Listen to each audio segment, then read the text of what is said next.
घोट के माथिल मोमल जी माड़ी में सिंध जे नामवर आलिम दीन दानिशवर मुहक़िक़ अतीब ऐं तालीमी माहिर मौलवी महमूद भुट्टो जी 7वीं वरसी जे मौक़े ते मौलवी महमूद भुट्टो अकेडमी सिंध पारां संदसि मज़ार ते गुलनि जी चादर चढ़ण जी तक़रीब मुनक़द कई वई। तक़रीब में इलाक़े जे आलिमनि अदीबनि उस्तादनि समाजी अगुवाणनि वॾे अंग में शिरकत करे मरहूम खे ख़राज अक़ीदत पेश कयो।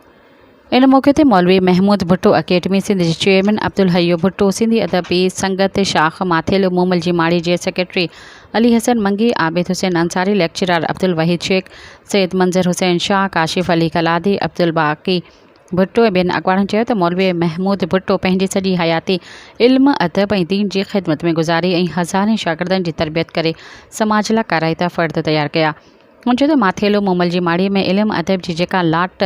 हुन रोशन कई उहा हमेशह जारी रहंदी। तक़रीब दौरान अब्दुल हयो भुट्टो ऐलान कयो त मौलवी महमूद भुट्टो जे नाले सां हिकु लाइब्रेरी क़ाइमु कई वई आहे जिते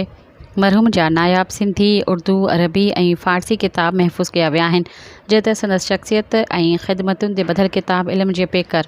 मौलवी महमूद भुट्टो जल्द शाया कयो वेंदो। तक़रीब जे आख़िर में शिरकत कंदड़ मुतालबो कयो त माथिलो मोमल जी माड़ी जे म्यूज़ियम में मौलवी महमूद भुट्टो जे नाले सां हिकु ख़ासि कॉर्नर क़ाइमु कयो वञे। सब्सक्राइब कयो अवामी न्यूज़ HD खे ऐं ताज़ा तरीन ख़बरुनि लाइ ॾिसंदा रहो अवामी न्यूज़ HD।